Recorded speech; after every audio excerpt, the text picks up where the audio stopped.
Prezados irmãos e irmãs, louvado seja nosso Senhor Jesus Cristo, para sempre seja louvado e nossa Mãe Maria Santíssima.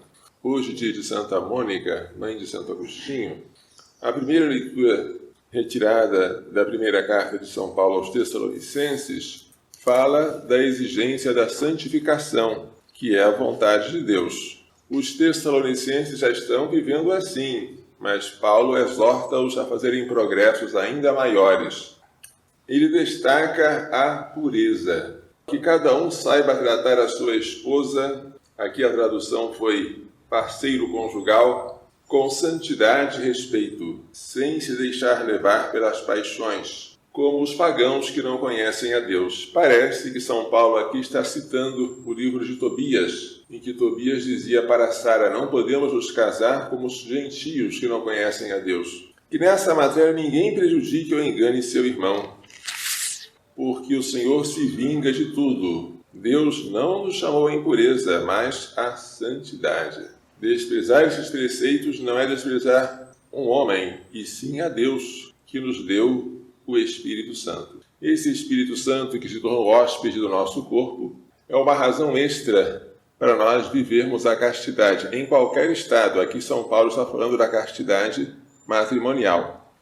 O Evangelho fala hoje da parábola das 10 virgens, que eram como damas de companhia ou damas de honra, que iam acompanhar a procissão da noiva até a casa do noivo. Assim se dava o casamento. Não era celebrado numa sinagoga, num templo, mas era uma cerimônia familiar, embora pública, em que, ao entardecer, o noivo chegava até a casa da noiva, ia em cortejo até a sua própria casa.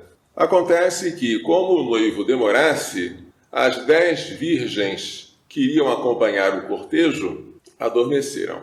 E só acordaram quando alguém gritou por volta da meia-noite: o noivo vem aí, sai ao seu encontro. Aí aconteceu que as virgens que haviam trazido óleo de reserva consigo se levantaram e puseram-se em marcha, junto com o noivo. Aquelas que estavam com as lâmpadas acesas, porém já se apagando e não tinham óleo de reserva, não puderam entrar, porque não deu tempo de comprar um óleo extra. Então não adianta você estar agora em estado de graça. Você tem que fazer um suprimento de graça. Você tem que arder em caridade, de modo que na hora da morte você esteja vigilante e preparado para a vinda do noivo que nos vem buscar, e participe com ele do banquete eterno, ou das núpcias eternas. Lembremos-nos que dessas 5 virgens, 5 eram prudentes, 5 imprudentes,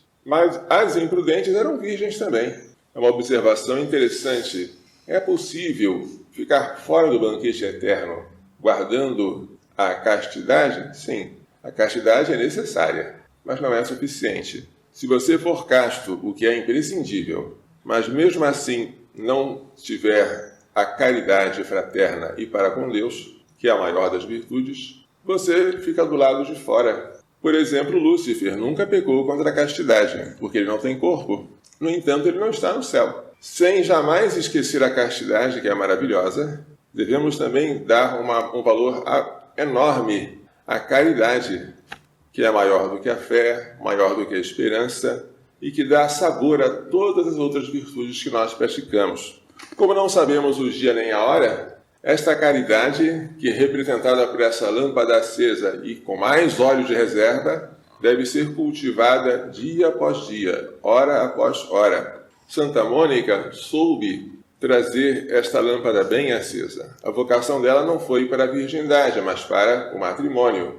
Mas ela sofreu muito na vida matrimonial, tanto por força do marido, que por não ser cristão, não possuía ainda as graças que lhe traria o batismo no fim da vida, como da parte do filho, que sendo muito inteligente e estudioso, se extraviou na sua juventude, viveu em concubinato, teve um filho que morreu com 16 anos, chamado Adeodato, percorreu as escolas de filosofia da época, entre elas o ceticismo, o maniqueísmo, o neoplatonismo, Mas depois ele se encontrou com Deus, converteu-se, batizou-se e depois foi ordenado bispo, o bispo de Hipona. Santo Agostinho, bispo e doutor da Igreja, só atingiu tanta grandeza graças às lágrimas de sua mãe. Santo Ambrósio dizia a ela: não se pode perder um filho de tantas lágrimas. E graças à pregação de Santo Ambrósio, que agradou e convenceu Santo Agostinho.